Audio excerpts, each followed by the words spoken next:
ଅଷ୍ଟମ pay commission को नहीं रही बड़ वेटे वीडियो को संपूर्ण देखंतु जहा द्वारा आपण संपूर्ण सूचना पाई परिबे एवं वीडियो को लाइक कर सहित चैनल को सब्सक्राइब करखंतु जहा फल आपण एई भली लेटेस्ट न्यूज वेटे सर्वप्रथम पाई परिबे। तो आसंतु संपूर्ण खबर उपरे नजर पकेबा। केते बढ़िबो डीए दरमा और पेंशन केबे बढ़िबो केबे लागू हेबो अष्टम वेतन कमिशन केंद्र सरकार अधीन रे कार्य करुवा लक्ष लक्ष कर्मचारी एवं पेंशनभोगी को नुआ वर्ष न्यास हेबाकू पड़िछि। समस्तक आशा थिला जे जनवरी 1 तारिख रु दरमा एवं पेंशन वृद्धि पाइबो।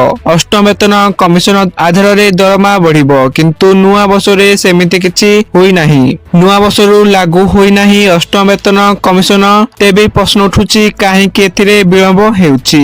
केंद्र सरकार अष्टम वेतन कमिशन गठन करने मंजूरी देइछंती। सरकारी सूचना अनुसार अवसर प्राप्त न्यायमूर्ति रंजना देसाई को अष्टम वेतन आयोगर अध्यक्ष भावे नियुक्ति दिया बेले से कार्य आरंभ कर सहित प्रोफेसर पुलक घोष सदस्य भावे एवं पंकज जैन को सदस्य सचिव भावे रखाଯାଇଛି। 8 मास भितर सरकार को चूड़ांत रिपोर्ट देव एही कमिटी। तेणु अष्टम वेतन कमिशन लागू हेले केंद्रर समस्त कर्मचारी को यह लाभ मिलिबो।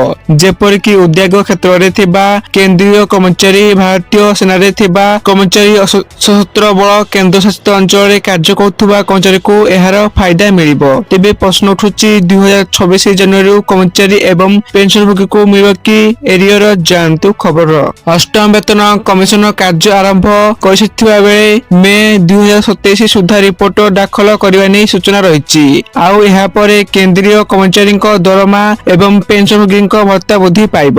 गत वर्ष केंद्र सरकार महंगा भत्ता बा डीए 3% वृद्धि करथिले। केंद्र सरकार तेबे एआईसीपीआई रु आईडब्ल्यू 188.2 पाखापाखि रुहे। तेबे डीए रे 5% पर्यंत वृद्धि देखिବାକୁ मिली पारे। अष्टम वेतन कमिशन लागू करबा पई राज्य सरकार प्रतिरक्षा मंत्रालय गृह मंत्रालय सह आलोचना आरंभ करिसंती। केंद्र सरकार देश रे खूब शीघ्र यह लागू हेबाकू जाउछि। अष्टम वेतन कमिशन लागू हेले 50 लाख केंद्रीय कर्मचारी एवं 65 लाख पेंशनभोगी उपकृत हेबे। दरमा बढ़िबा सहित पेंशन राशि मध्य वृद्धि पाइबो जाहाकू कि अपेक्षा करिसंती लक्ष लक्ष कर्मचारी। जदि फिटमेंट फैक्टर 2.86 को वृद्धि पाए तेबे जाए कर्मचारी दरमा जहा कि अति कम रे 80,000 टंका थिला ताहा 51,480 टंका हेबो। से भली पेंशन टंका अति कम रे 9,000 टंका रु बढ़ी 25,740 टंका हेबो।